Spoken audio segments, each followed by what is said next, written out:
ولو كره المشركون সবাই দুরূদ শরীফ আল্লাহুম্মা সাল্লি আলা সাইয়্যিদিনা ওয়া নাবিয়িনা ওয়া শাফিঈনা ওয়া হাবিবিনা মাওলানা মুহাম্মদ সাল্লাল্লাহু আলাইহি ওয়া আলা আলিহি ওয়া আসহাবিহি ওয়া বারাকা ওয়া সাল্লাম। আল্লাহ পাকের শুকর যে মাওলাই করিম আপনাকে আমাকে এক দামি মাজলিসে উপস্থিত হওয়ার তৌফিক দান করছেন। শুকরিয়া তান সবাই বলে আলহামদুলিল্লাহ। মাজলিস অনেক গুরুত্বপূর্ণ, অনেক দামি। এত দামি মাজলিসে আমার মতো মূল্যহীন মানুষের কথা বলা অযৌক্তিক। এখানে বহুত বড় বড় আলেম, তুলাবা, আহলে ইলম, আহলে আমল অবস্থান করতেছেন। আমি আমার সাধ্য অনুযায়ী কিছু কথা বলার চেষ্টা করব। যদিও যোগ্যতা নেই, আল্লাহর কাছে দোয়া করি, আল্লাহ হে তুমি আমার জবান থেকে এমন কিছু কথা বের করে দাও যা খুব বক্তার জন্য, শ্রোতাদের জন্য ফায়দা হয়। তবে আল্লাহুম্মা আমিন। নবী আলাইহিস সালাতু ওয়াস সালামের জীবনী সম্পর্কে আলোচনা। জনাব মুহাম্মদ রাসূলুল্লাহ সাল্লাল্লাহু আলাইহি ওয়াসাল্লাম তিনি ইসমাঈল আলাইহিস সালাতু ওয়াস সালামের বংশের। ইসমাঈল আলাইহিস সালাতু ওয়াস সালাম নবী ইব্রাহিম আলাইহিস সালাতু ওয়াস সালামের সন্তান। হাজার আলাইহিস সালাতু ওয়াস সালামের গর্ভে তিনি জন্মগ্রহণ করেছেন। ইব্রাহিম আলাইহিস সালাতু ওয়াস সালাম যখন মিশরে গেছেন তখন তার সাথে ছিল সারা আলাইহিস সালাতু ওয়াস সালাম, তার বড় স্ত্রী। সারা আলাইহিস সালাতু ওয়াস সালাম অনেক সুশ্রী, সুন্দরী, আকর্ষণীয় রমণী ছিলেন। মিশরের ফেরাউন, অর্থাৎ মিশরের বাদশাহকে ফেরাউন বলা হয়। এই ফেরাউন সারা আলাইহিস সালাতু ওয়াস সালামের উপর আকৃষ্ট হন, লোলুপ দৃষ্টি তার উপর নিক্ষেপ করেন। সারা আলাইহিস সালাতু আল্লাহর কাছে দোয়া করেন, আল্লাহ দোয়া কবুল করছেন। জমিনের মধ্যে ঝালঝালা পয়দা হয়ে গেছে। ফেরাউন তওবা করছে এবং ফেরাউনের বাদশার কন্যা হাজেরাকে সারা আলাইহিস সালাতু ওয়াস সালামের লেউন্ডি হিসাবে, বান্তি হিসাবে দান করেন। তৎকালীন সময়ও সারা আলাইহিস সালাতু ওয়াস সালামের গর্ভে কোনো সন্তান ছিল না। ভাই মাইক কমায়া দেন, বলছে মাইক কমায়া দিতে। সারা আলাইহিস সালাতু ওয়াস সালাম হাজেরাকে নবী ইব্রাহিম আলাইহিস সালাতু ওয়াস সালাম বিবাহ বন্ধনে আবদ্ধ করেন। সেই ঘরেই জন্ম নেয় ইসমাঈল আলাইহিস সালাতু ওয়াস সালাম, জবিহুল্লাহ। এই ইসমাঈল আলাইহিস সালাতু ওয়াস সালামের বংশে আর কোন নবী হয় নাই। সরকার আলাইহিস সালাতু ওয়াস সালাম জন্মগ্রহণ করেছেন। জনাব মুহাম্মদ রাসূলুল্লাহ সাল্লাল্লাহু আলাইহি ওয়াসাল্লাম বাবার নাম আব্দুল্লাহ, দাদার নাম আব্দুল মুত্তালিব। আব্দুল মুত্তালিবের বাবার নাম হাশিম। এইভাবে বনি আব্দে মানাফ হাশিমের বাবা, এদের তাদেরকে হাশিমে বলা হয়, বনি আব্দে মানাফও বলা হয়। জনাব মুহাম্মদ রাসূলুল্লাহ সাল্লাল্লাহু আলাইহি ওয়াসাল্লামের জন্ম সম্পর্কে আমরা সবাই জানি। 570 ঈসাই সালে তিনি জন্মগ্রহণ করেন। 610 ঈসাই সালে 40 বছর বয়সে নবী আলাইহিস সালাতু ওয়াস সালামের কাছে ওহী আসে। জনাব মুহাম্মদ রাসূলুল্লাহ সাল্লাল্লাহু আলাইহি ওয়াসাল্লাম ওই দাওয়াত দেওয়া শুরু করেন। আপনারা জানেন নবী আলাইহিস সালাতু ওয়া সালাম ওই দাওয়াত দেওয়ার সময় কত নির্যাতিত হয়েছিল, লাঞ্ছিত হয়েছিল, অপমানিত হয়েছিল। শিয়াবে আবু তালেবের মধ্যে 3 বছর অবরুদ্ধ করা হয়েছিল। নবী আলাইহিস সালাতু হেরেমের মধ্যে নামাজ পড়া অবস্থায় তার ঘাড়ের উপরে উটের পচা নারী ভুঁড়ি চাপিয়ে দেওয়া হয়েছিল। নবী আলাইহিস সালাতু ওয়াস সালামকে এমন কোন গালি নাই যে গালি দেওয়া হয়নি। নবী আলাইহিস সালাতু ওয়াস সালাম তায়েফের ময়দানে দাওয়াত দেওয়ার পরে সেই তায়েফবাসী নবী আলাইহিস সালাতু ওয়াস সালামের উপর যে আক্রমণ করেছে কম বেশি আমরা সবাই জানি। নবী আলাইহিস সালাতু ওয়াস সালাম হিজরত করতে বাধ্য হয়েছিলেন। জনাব মুহাম্মদ রাসূলুল্লাহ পয়গম্বর সাল্লাল্লাহু আলাইহি ওয়াসাল্লামকে অনেক অফার দিয়েছিল কাফেররা, সমঝোতা করো, আপোষ করো, কিছুদিন আমাদের ধর্ম পালন করবা, কিছুদিন আমরা তোমার ধর্ম পালন করব, তুমি আমাদের ধর্ম পালন করবা। কমপক্ষে এতটুকু বলো যে কিয়ামতের ময়দানে সুপারিশের একটা এখতিয়ার ভূতের মধ্যে থাকবে, এই দেবতাদের মধ্যে থাকবে। শুধু এতটুকু কথা বললি আমরা তোমাকে আর খারাপ জানবো না, সত্য মনে করবো না, তোমাকে আমরা আপন করে নিব। জনাব মুহাম্মদ রাসূলুল্লাহ সাল্লাল্লাহু আলাইহি ওয়াসাল্লাম আপোষ রক্ষার হস্তক্ষেপ করেন নাই, চুক্তিতে আবদ্ধ হন নাই। তিনি হকের দাওয়াত তুলতেছিলেন। আল্লাহ নবীকে কেন পাঠাইছেন? আল্লাহ পাক নিজেই বলেন, হুয়াল্লাযী আরসালা রাসূলাহু বিল হুদা ওয়া দীনিল হক লিইয়ুযহিরাহু আলা দ্বীনি কুল্লি। ওই সত্তা যিনি প্রেরণ করেছেন তার রাসূলকে দ্বীনে হক নিয়ে, কেন? তার দ্বীন, তার ধর্ম সমস্ত দ্বীনের উপরে বিজয় অর্জন করবে, প্রাধান্য লাভ করবে, তার দ্বীন উঁচা হবে, তার দ্বীন অনুযায়ী গোটা দুনিয়া চলবে, তার দ্বীনই সমস্ত সমস্যার সমাধান দিবে। এখানে একটা কথা মনে রাখতে হবে, হুয়াল্লাযী আরসালা রাসূলাহু কোন সত্তা? হুয়াল ওয়াজিবুল ওজুদ আল মুস্তাকবিল লিজামি সিফাতিল কামালিয়্যাহ। ওই সত্তা যিনি পরিপূর্ণ সিফাত নিয়ে, গুণ নিয়ে সবসময় অবস্থান করতেছেন। সেই সত্তা প্রেরণ করতেন তার রাসূলকে। তাকে, তার রাসূলকে। রাসূল এবং নবী বলে কোনো পার্থক্য আছে কি নেই? কেউ বলেন কোনো পার্থক্য নাই।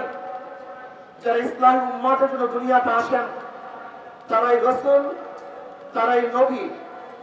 তাদের কথার উপরে কোরআন শিকাল তুলে, প্রশ্ন তুলে, ওমা আরসালনা মিন ক্বাবলিকা মিন রাসূলিন ওয়ালা নাবিয়্যিন। আপনারা জানেন এখানে রাসূল এবং নবী মাতুফ আলাইহি, আর মাতুফ আলাইহি মুগায়্যির হয়, একটা আরেকটা বিপরীত হয়। তাহলে নবী এবং রাসূল এক না। জায়েদ এবং আমর, আসলে আমার কাছে জায়েদ এবং আমর, এখানে জায়েদ আমর এক না ভিন্ন? যেহেতু মাতুফ আলাইহি, একটা আরেকটা বিপরীত। ওমা আরসালনা মিন ক্বাবলিকা মিন রাসূলিন ওয়ালা নাবিয়্যিন, এখানে নিশ্চিত নবী এবং রাসূল এক না। তাহলে নবী এবং রাসূলের মধ্যে পার্থক্যটা কি? কেউ বলেন যাদের উপরে নতুন কিতাব আসে তারা রাসূল, আর যাদের উপরে কিতাব আসে না তারা নবী। কেউ বলেন যারা নতুন শরীয়তের প্রবক্তা তারা রাসূল, আর যারা শরীয়তের প্রবক্তা না তারা হলো নবী। তাদের উপরে কোরআন শিকাও করছে অকানা রাসূলান নাবিয়্যা। নবী ইসমাঈল আলাইহিস সালাতু ওয়াস সালামকে আল্লাহ পাক নবী বলছেন এবং রাসূল বলছেন, অথচ নবী ইসমাঈল আলাইহিস সালাতু ওয়াস সালামের উপরে নতুন কিতাবও আসে নাই, তিনি নতুন শরীয়তের প্রবক্তাও না, আসলে কোরআন থেকে রাসূল বলছে। তাহলে যারা বলছে পার্থক্য নাই তাদের উপরে প্রশ্ন, যারা পার্থক্য যা দেখাইছে তার উপরে প্রশ্ন, তাহলে পার্থক্যটা কি? এইটা মনে রাখতে হবে। এখন যে কথাটা বলবো এইটা প্রত্যেকের মাথার মধ্যে ঢুকাতে হবে। ইমাম ইবনে তাইমিয়া রাহমাতুল্লাহ আলাইহি বলেন, নবী এবং রাসূলের মধ্যে পার্থক্য হলো সমস্ত রাসূলদের উপরে জিহাদ ফরজ, সমস্ত রাসূলদের উপরে নাহি আনিল মুনকার ফরজ, অন্যার মোকাবিলা করা ফরজ। কিন্তু সমস্ত নবীদের মধ্যে সমস্ত নবীদের জন্য জিহাদ ফরজ না, অন্যার মোকাবিলা ফরজ না, নাহি আনিল মুনকার সমস্ত নবীদের উপর ফরজ না।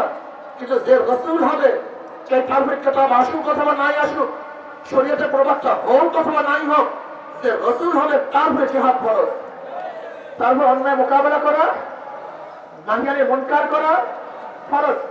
হুয়াল্লাযী আরসালা রাসূলাহু, জনাব মুহাম্মদ রাসূলুল্লাহ সাল্লাল্লাহু আলাইহি ওয়াসাল্লাম শুধু নবী নন, তিনি রাসূলও। কথা বলেন না কেন? তিনি শুধু, কি আমার কথা বুঝেন না মনে হয়? তাদের সব চুপচাপ কেন? শুধু নবী, শুধু নবী, রাসূল ও যারা নবী মুহাম্মদ সাল্লাল্লাহু আলাইহি ওয়াসাল্লাম উম্মত, তাদেরকে শুধু নবীওয়ালা কাজ করলে চলবে না, তাদের রাসূলওয়ালা কাজ করতে হবে। কি কাজ করতে হবে? না শুধু নবীওয়ালা, শুধু নবীওয়ালা না কিওয়ালা? নবীওয়ালা এবং রাসূলওয়ালা। শুধু নবীওয়ালা কাজ করলে উম্মত মুহাম্মদের হবে না। হুয়াল্লাযী আরসালা রাসূলাহু, জনাব মুহাম্মদ রাসূলুল্লাহ সাল্লাল্লাহু আলাইহি ওয়াসাল্লাম যেহেতু রাসূল, তার উম্মতদেরকে শুধু নবীওয়ালা কাজ করলে চলবে না, বরং রাসূলওয়ালাও কাজ করতে হবে। আর যখনই আপনার রাসূলওয়ালা কাজ করবেন, তখন অবশ্যই অন্যায়ের মোকাবেলা করতে হবে। যেখানে অন্যায় দেখবেন তার প্রতিবাদ করতে হবে, যেখানে জুলুম দেখবেন জুলুমের মোকাবেলা করতে হবে। খোদাবুল্লাহ যখন ইসলামের বিপক্ষে কথা বলবে, তাদের সামনে বুক পেতে দাঁড়িয়ে মোকাবেলা করতে হবে, তাদের বিরুদ্ধে লড়াই করতে হবে।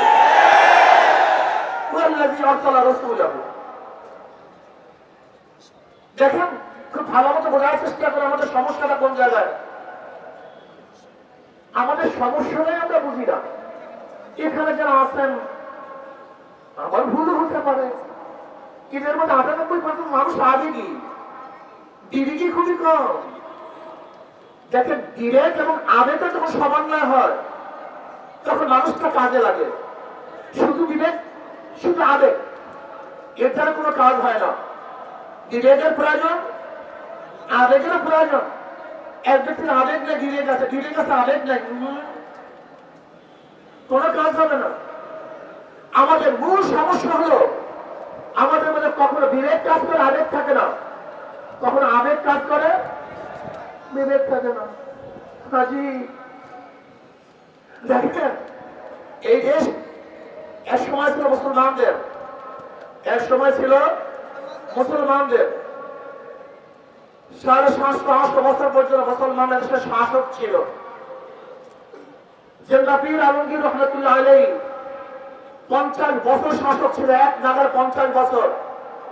যারা সুজা মুরাদকে হটিয়ে জিন্দা পীর আলমগীর রহমতুল্লাহ আলাইহি দিল্লির রাস্তাতে 50 বছর শাসন করেছেন। ওনাকে জিন্দা পীর বলা হয় কেন জানেন?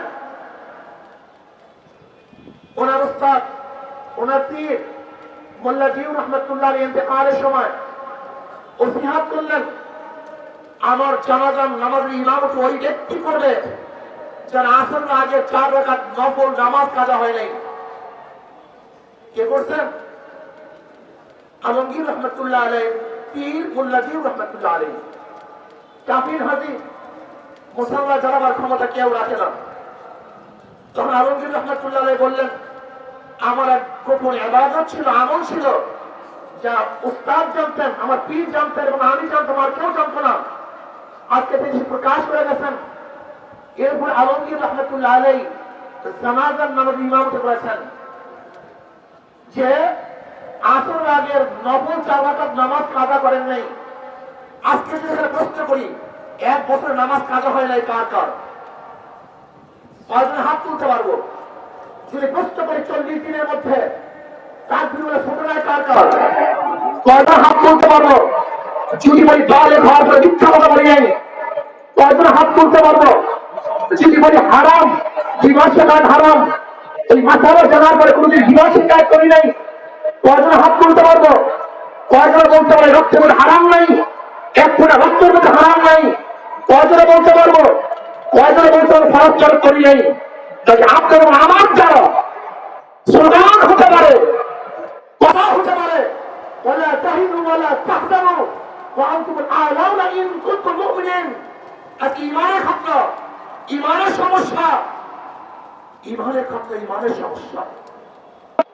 ويوم حنين إذ أعجبتكم كثرتكم فلم تغن عنكم شيئا। আমরা কাজকে প্রাধান্য দেই, আদিত্যকে প্রাধান্য দেই, চক্ষুটাকে প্রাধান্য দেই, সেটা আল্লাহর রহমতের ভরসা করিয়া আল্লাহর রহমতকে প্রাধান্য দেই না। আজকে তোলাবাদেরকে বয়ান করলো তো তোলাবাদের কথা শুনবে না। যদি প্রশ্ন রশিদ আহমদ গঙ্গুর আহমদ ইতিহাস কয়েকজনে জানো, তার জীবনী কয়েকজনে পড়ছ, রশিদ আহমদ গঙ্গুকে কওমি ছাত্র অনেকে জানে না। রশিদ আহমদ গঙ্গুকে যদি প্রশ্ন হাজির রহমতুল্লাহ আলাইকে আমাদের ছাত্র, আমাদের তোলাবারা তাদের ইতিহাস জানে না। যদি বলে হুজরাতুল ইসলাম নাম রহমতুল্লাহ আলাইকে আমরা অনেকেই জানি না। যদি আহমদ আলী তাহরুক রহমতুল্লাহর কথা বলি আমরা অনেকেই জানি না। যিনি প্রথমে বদরের ময়দানে জনাব মুহাম্মদ রাসূলুল্লাহ সাল্লাল্লাহু আলাইহি ওয়াসাল্লাম, তিনি তো বাহ্যিক আসবাব দিয়ে বদরের ময়দানে হাজির হন নাই, তিনি তো যা কিছু নিয়ে এসেছেন হাজির করে আল্লাহর কাছে বললেন, আল্লাহুম্মা আনশিদ রাহমাতাকা ওয়া ওয়াদাকা আল্লাহুম্মা ইন শি'তা লাম তুবাদ। মাওলা হে, যা কিছু ছিল সব তোমার কাছে নিয়ে এসেছে। আমাদের সংখ্যায় কোনো সঙ্গ নেই, ঘোড়া নাই, তলোয়ার নাই, ঢাল নাই, নাই কোন আসবাব, কিন্তু তোমার কাছে নিয়ে আসছি। আমার কাছে যা ছিল তাই তোমার কাছে নিয়ে আসছি। যদি তুমি ইচ্ছা করো আমাকে ধ্বংস করতে, তাহলে তোমাকে টাকার মতো কেউ থাকবে না, রুকু দেওয়ার মতো কেউ থাকবে না, তোমাকে শ্রদ্ধা করার মতো কেউ থাকবে না, তোমার সাথে চালাবার মতো কেউ থাকবে না। ইন শি'তা লাম তুবাদ। তুমি যদি চাও গোটা দুনিয়ার মধ্যে একজন আবাদ না থাকতে, তাহলে আমরা যারা আজকে ধ্বংস করে দাও। আর যদি চাও তোমার আল্লাহ বলার মতো লোক কেউ থাকুক, তোমার নাম চাপার মতো কেউ থাকুক, তোমার সঙ্গে চালাবার মতো কেউ থাকুক, তোমার সঙ্গে নত হয়ে রুকু দেওয়ার মতো কেউ থাকুক, তোমার চালান করতে পারো, তোমার কুত্তা তোমার মধ্যে থাকবার কেউ থাকুক, তাহলে আজকে আমাদেরকে বিজয় দান করো, আমাদের ধ্বংস করো না।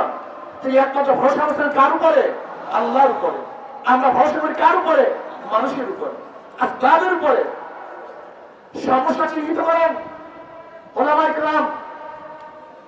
জনাব মুহাম্মদ রাসূলুল্লাহ সাল্লাল্লাহু আলাইহি ওয়াসাল্লামের জমানার সাহাবারা কেন বিজয় হয়েছিলেন আর আমরা কেন বিজয় হতে পারছি না, এই চিহ্নিত করেন। যতক্ষণ পর্যন্ত তাকওয়া ভিতরে না আসবে,